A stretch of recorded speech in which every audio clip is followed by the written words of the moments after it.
Hello everybody, this is Old School Johnny coming to you for a video that kind of explains to you how is it that I kind of grade movies. So basically this is going to be my grading scale. So basically when I go and see a movie, there's 5 things that I'm looking for to determine if the movie is good, bad, subpar, underperforming. These are probably 5 things that everybody probably does, but these are, like I said, my things that I look at specifically. So I wanted to break down that I have basically 5 big things that I look for.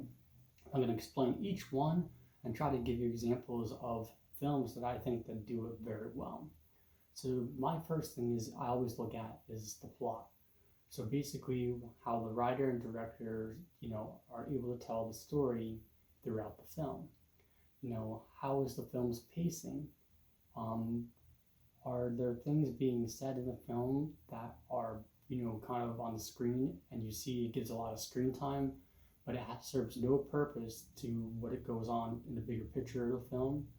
These are all things that I kind of look at. Basically, I'm a big fan of when you give a lot of screen time to something, but it pays off in the end, or vice versa, where you see something is said in a little anecdote, but comes back up later in the film. Good paybacks, would you say? I like things that are based fleshed out, that they're not like going on a roller coaster ride where you're just getting everything thrown at you so fast and you have no time to digest what is going on in the movie. So I'm a big fan of when plots are nice and fleshed out. You, as an audience member, get time to digest what's going on. You're not getting things thrown at you that are not important.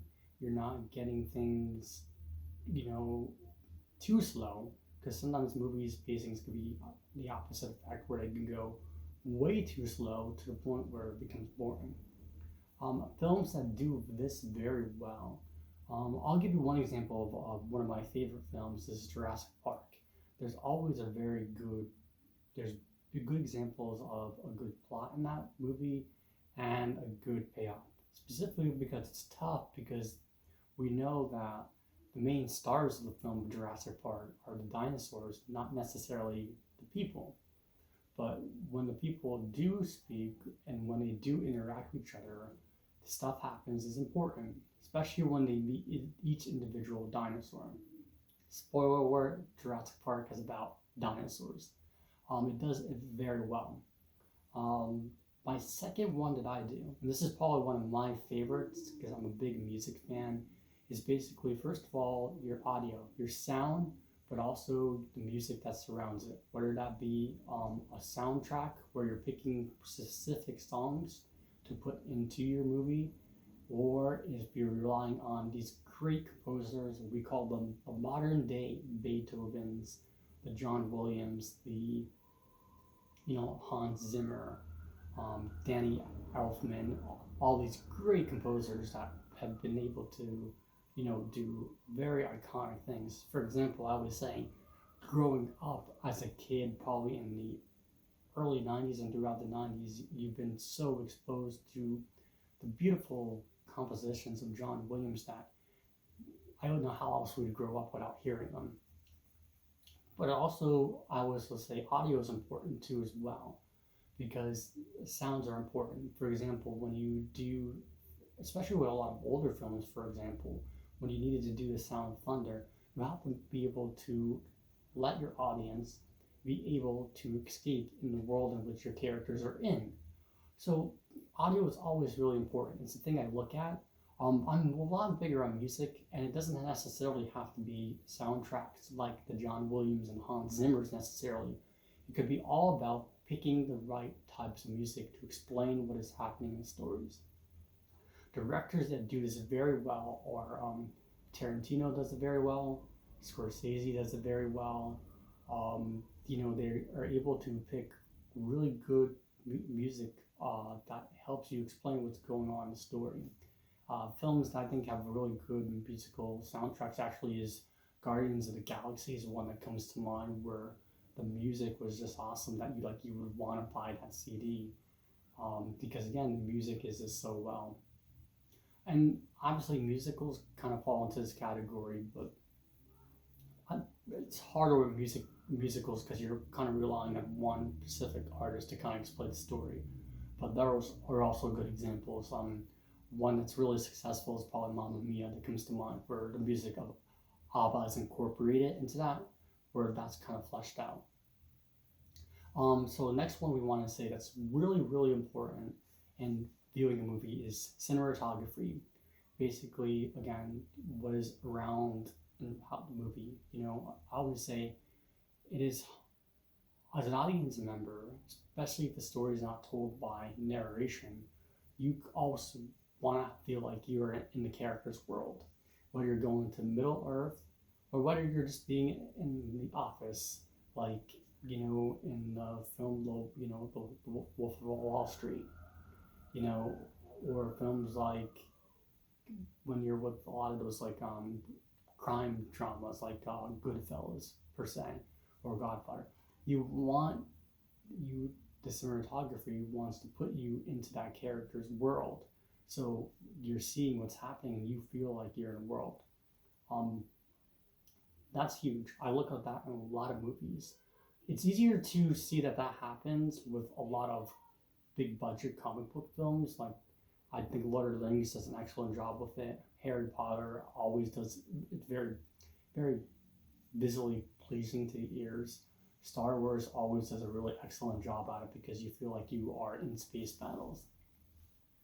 So the next two are kind of interchangeable, but I'm going to explain to you why I look at each differently. First one is the acting. So acting is huge. Sometimes you could overplay a part. You begin giving too emotion that your character doesn't seem believable. It kind of seems like you're phoning it in. Or with that emotion, you're able to give your character a lot of depth and all that.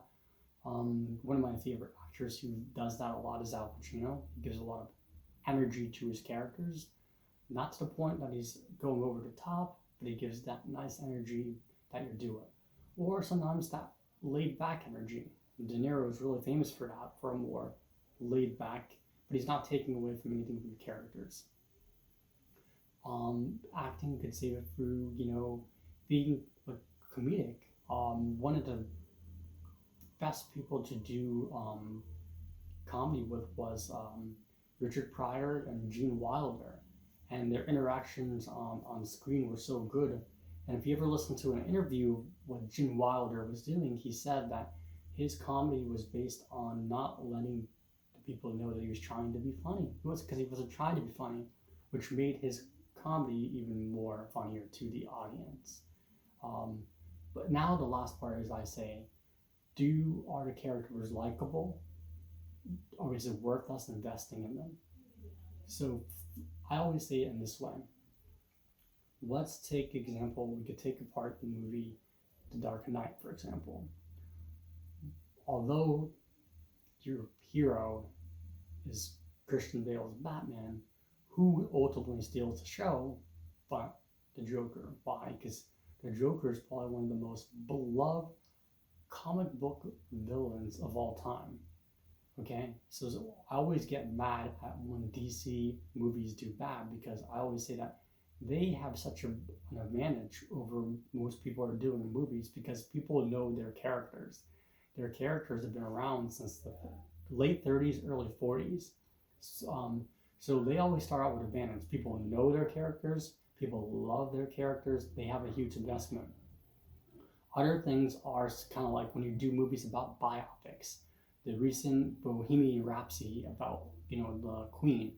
First off, a lot of people love Queen the band, and a lot of people love Freddie Mercury. So even before they see who's portraying that character, they already like Freddie Mercury to begin with, that they're going to be drawn to it. So I kind of look at it like, is the character likable to the audience? Whether they play the protagonist, antagonist, are they likable? Because sometimes, I'll be honest with you, especially when you get to these movies like The Godfather or, Goodfellas, you have a lot of times you have these characters that are doing bad stuff, but they're still likable to the point that it's interesting because we're either interested in seeing what they do next, or we're interested in how they're going to, foil the hero's plan. They're interesting, they're dynamic, they're complex. So that's my big 5 ones. So, and if anybody knows anything about me, Old School Johnny is not about doing movie reviews per se. It's not something that I want to do.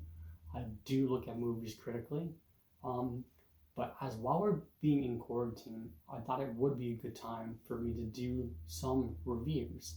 So basically, how I'm going to do my reviews basically is I'm going to give things agreed with not stars, but a fedora. We're going to use a fedora.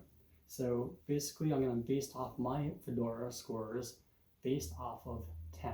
So 10 is the best thing you can get, and obviously 0 or 1 is the worst you can get. So I'm going to try to do some classic films. The first classic film that I'm going to do a nice in-depth watching of and review of is a film that I have not seen in years, but is actually one of Tarantino's favorite films of all time, The Good, the Bad, the Ugly. I'm going to do a good review for that. I'm going to come back here, I'm going to post it on here, and I'm going to go through all those 5 categories, and I'm going to give it my rating. One, I think it's going to be interesting to, one, see if it stands up to today's standards, meaning could modern day audiences still enjoy the film, because it is a long film. 2, I like watching a lot of classics because with the classics you could see those things that some films lack today. Like I always say with good movies, they always borrow from films that have come before. Other things I'm looking forward to doing is I'm hoping that maybe in these next couple of weeks I could kind of just host maybe Zoom sessions for everybody where we could kind of discuss up our favorite things. Instead of taking polls, maybe we can do a discussion. Maybe if I get a lot of people to want to be involved in them, is maybe 5 or 6 people, and we maybe could talk about, what's your favorite comic book movie? That's, or, who do you think is a better actor? Jack Nicholson, Robert De Niro, or Al Pacino? Or who's your favorite, female villain? Like all these things that we can go to. Because my big thing is I always like it to be based on our discussion, not being critical, but more of an appreciation and discussion of the film. Because I believe we, as audience members, have a lot invested in these characters.